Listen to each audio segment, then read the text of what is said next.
Hi there, Texas Dustford here. Got another hokey story for you. Now, this one's from my youth.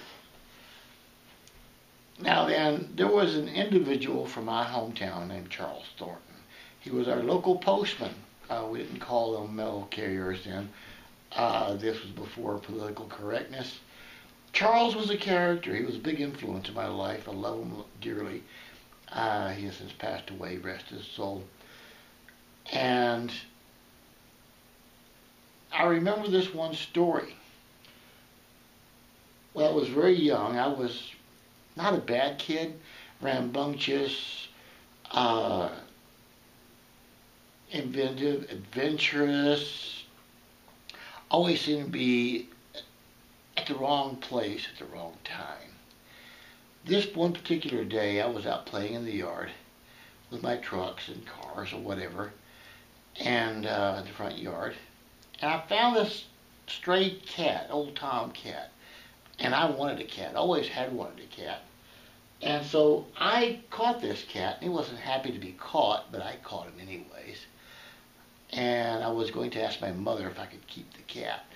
Now then, I was smart enough, I was cunning enough to know that if I go in the house with this mangy looking cat, snarling and hissing, and ask my mother if I could keep the cat, the answer was going to be no.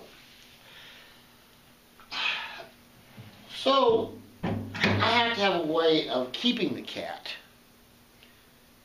without it running off. Now then, from past experience, I didn't do this, okay? Don't get mad at me, all right?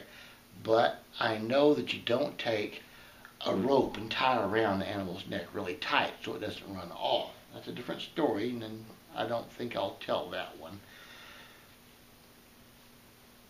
So I take the cat and put it in the most convenient place that's cat-sized that would hold the cat securely, which was the mailbox. And I go in the house and ask my mother, please, please, please, can I have the cat? And how the kid does, and over and over and over. My mother said, no, you cannot have a cat. Don't ask again. You cannot have a cat. Do you understand me? Yes, ma'am. Child's attention changes quickly. I go over not having a cat, go back outside, playing with my toys, my trucks. Cat's still in the mailbox. And up pulls the mailman. There's Charles Thornton in an old Willis mail truck. Now then, these trucks, for those of you who remember them, you understand. Those who don't, it was built on a Willis Jeep chassis. They're top heavy. They roll when it's like you could feel it moving. Okay, the thing had like a max speed of 40 miles an hour. They wouldn't allow them on the highway today because they were pretty much not very safe. He pulls up to the mailbox and I stop in horror, knowing what is coming and nothing I can do to stop it. Opened up the mailbox, boom! Cat is launched into this little bitty confined space with big, long, lanky Charles Thornton. And they're running laps inside of this little bitty truck. Gnarling, hissing, growling, biting, screeching. And the cat was making a lot of noise too, okay? And I don't want to see, but I can't turn away like a train wreck, you know? And morbidly, I was wondering who's going to get out first. Even though I know I'm in trouble, you know, still you have to enjoy the entertainment value while it's there. And that's when a great big 13 Brogan shoe comes popping out of the mail truck.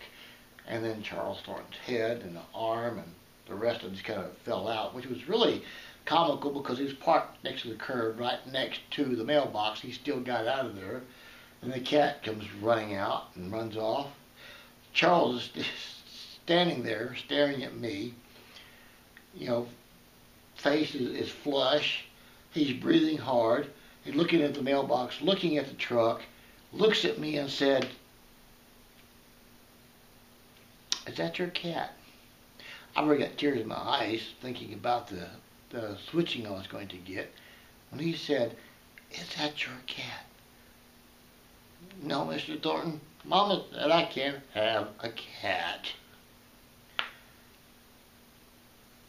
For those of you who know me